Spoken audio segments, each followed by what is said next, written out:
नमस्कार। आपके अपने YouTube channel political classes 2M में स्वागत है। हम 12th क्लास राजनीतिक विज्ञान का लेसन देख रहे थे, शीत युद्ध का दौर। इसका हमारा एक वीडियो हो चुका है जिसके अंदर हमारे जो लेसन शुरू हो रहा है उससे पहले की स्थिति क्या थी। अब वो पढ़ने के बाद हम ये टॉपिक पढ़ेंगे तो हमारे जल्दी समझ में आएगा, तो आप उसको वहां से देख लेना। अब आता है कि दो ध्रुवीय विश्व का आरंभ। आप इस वीडियो को लास्ट तक देखें और अच्छा लगने पर शेयर और इसको लाइक करें। देखिए, दो ध्रुवीय विश्व का आरंभ कैसे हुआ, क्या हुआ। देखो, द्वितीय विश्व युद्ध समाप्त हुआ 1945 में। द्वितीय विश्व युद्ध समाप्त हुआ 1945 में। और इस द्वितीय विश्व युद्ध समाप्त होने के बाद विश्व में दो महाशक्तियों का उदय हुआ, एक अमेरिका और दूसरा सोवियत संघ। जैसे मैं बोल रहा हूं वैसे ही आपको लिखना है। एक तरफ अमेरिका, एक तरफ सोवियत संघ। अमेरिका को हम कहते हैं पश्चिमी गठबंधन में शामिल, पश्चिमी गठबंधन। और इसका जो गठबंधन है वो कहलाया पूर्वी गठबंधन। पूर्वी गठबंधन। इसकी विचारधारा थी वो थी लोकतांत्रिक पूंजीवादी,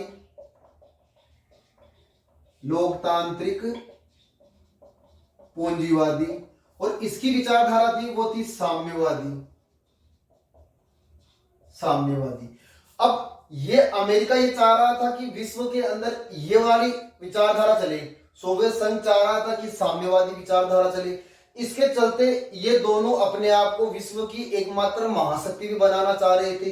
इसलिए इन दोनों देशों ने अपने अपने गठबंधन बनाए। अमेरिका ने एक गठबंधन बनाया जिसका नाम था नाटो। नाटो की स्थापना कब हुई? 1949 में। उस समय इसमें कितने देश थे? 12 देश। वर्तमान में कितने हैं? 30 देश। वर्तमान में कितने हैं? 30 देश। इस नाटो संगठन का नाम क्या है? नाम है उत्तरी अटलांटिक संधि संगठन। उत्तरी अटलांटिक संधि संगठन, ये इसका पूरा नाम है। इसमें से कई बार क्वेश्चन पूछता है। नाटो संगठन की स्थापना हुई 1949 में। उस समय इसमें 12 राष्ट्र थे। वर्तमान में इसमें 30 राष्ट्र हैं। इसका पूरा नाम है उत्तरी अटलांटिक संधि संगठन। अब इसके जवाब में सोवियत संघ ने भी अपना सैन्य गठबंधन बनाया जिसका नाम था वार्सा संधि। और इसकी स्थापना हुई 1955 में। इसकी स्थापना कब हुई? 1955 में। इसके बाद अमेरिका ने एक और गठबंधन बनाया जिसका नाम है CA2। CA2 की स्थापना कब हुई? 1954 में। इसका पूरा नाम क्या है? इसका पूरा नाम है दक्षिणी पूर्वी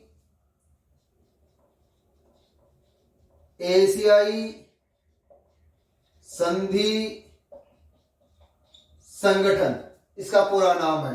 फिर अमेरिका ने एक और गठबंधन बनाया जिसका नाम है सेंटो। क्या नाम है? सेंटो। इसकी स्थापना कब हुई? 1955 में। कब हुई? 1955 में। इसका पूरा नाम है केंद्रीय संधि संगठन। केंद्रीय संधि संगठन। इस प्रकार से अमेरिका का गठबंधन पश्चिमी गठबंधन, सोवियत संघ का गठबंधन पूर्वी गठबंधन। और इस प्रकार से पूरा विश्व इन दो गुटों में बट रहा था और इसी को नाम दिया दो ध्रुवीय विश्व का आरंभ होना। दो ध्रुवीय विश्व का आरंभ होना। यहां से क्वेश्चन आते हैं, छोटे क्वेश्चन, 1 नंबर वाले, 2 नंबर वाले, तो आप इसको देख लें। एक क्वेश्चन ये ऐसे बढ़ता है, नाटो संगठन के जवाब में सोवियत संघ ने कौन सा गठबंधन बनाया? वार्सा संधि। कौन सा बनाया? वार्सा संधि। इसके नाम वगैरह देख लो, आप स्क्रीनशॉट ले लो इसका। फिर देखते हैं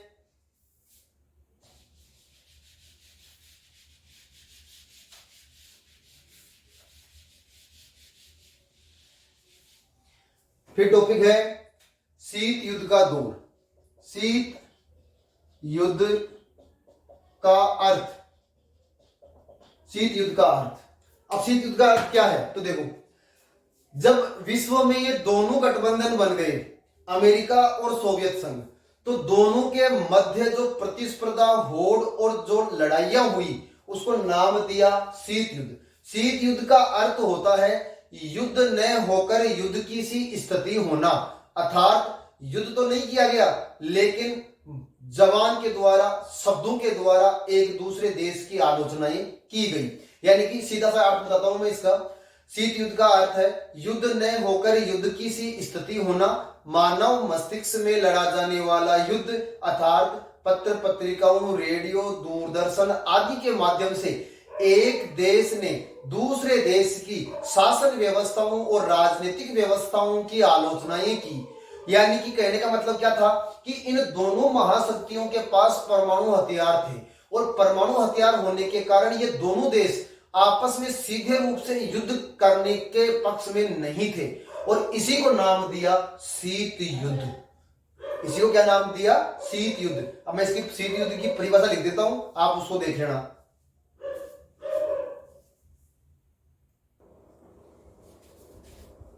देखिए, शीत युद्ध का अर्थ यह एक प्रकार का कूटनीतिक युद्ध था। कूटनीतिक यानी कि चालाकी से वाला, जिसे कागज के गोलों, पत्र पत्रिकाओं, रेडियो तथा प्रचार के साधनों से लड़ा गया।